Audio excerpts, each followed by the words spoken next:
Good morning, Brooklyn Collegiate. Good morning from Mr. Listokin to Brooklyn Collegiate, and also to my friends and family this Christmas season.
Wow, that's not a very good tree, Charlie Brown.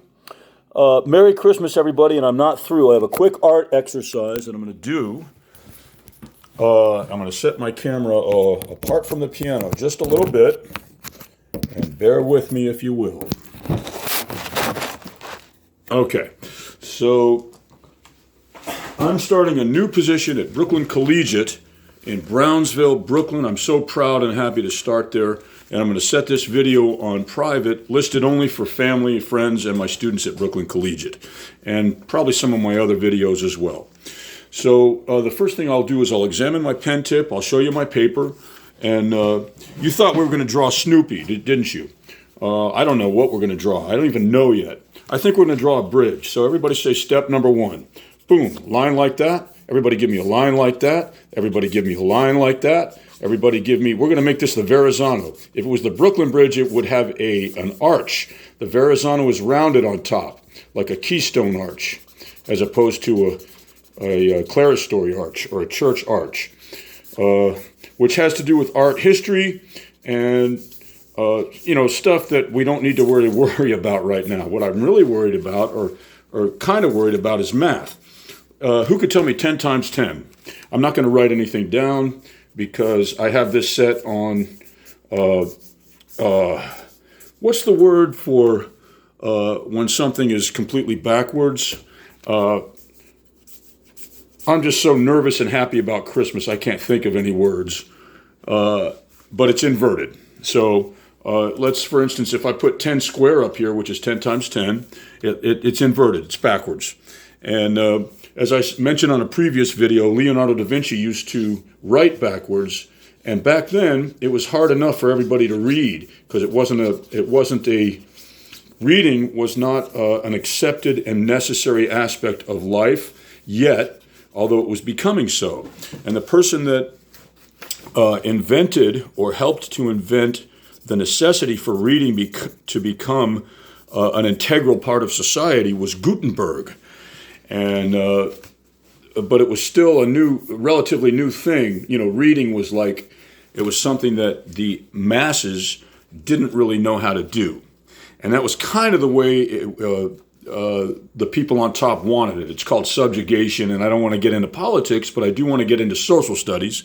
And truthfully, social studies from a true standpoint, as opposed to it's always been how history has been interpreted by the culture that is determining how it's taught.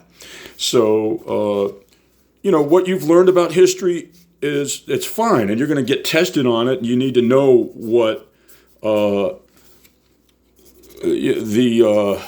powers that be considered, the powers that be that run our society consider to be the true aspects of history, but at the same time, you have to assert the dynamics of how some of it is inaccurate.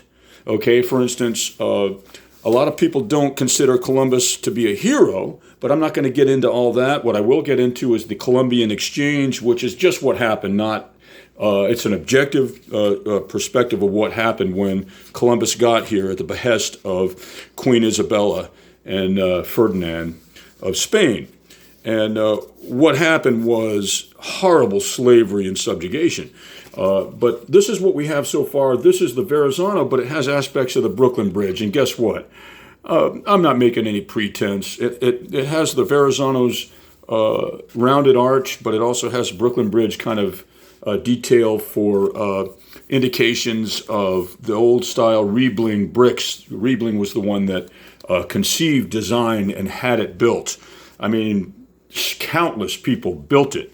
So I don't want to say he built it, but he was behind the inspiration as the designer, Riebling, the Brooklyn Bridge. The Verrazano was built by Cinderella Man, Benjamin Braddock, or he had a big part in the design and construction of that bridge. That was way after he stopped boxing. He was a great boxer, and I got to check and see, but he beat Max Baer, but he did not beat Joe Louis.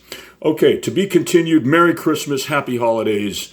I love everybody, but I respect everybody, and respect supersedes love. It's important to respect people. Love is just an overused word, but respect is not. If everybody respected each other, I believe there would be no need for the concept of love, because we'd all treat each other with an equal amount of respect and goodwill, which is what the season is all about. Thank you so much, and Merry Christmas.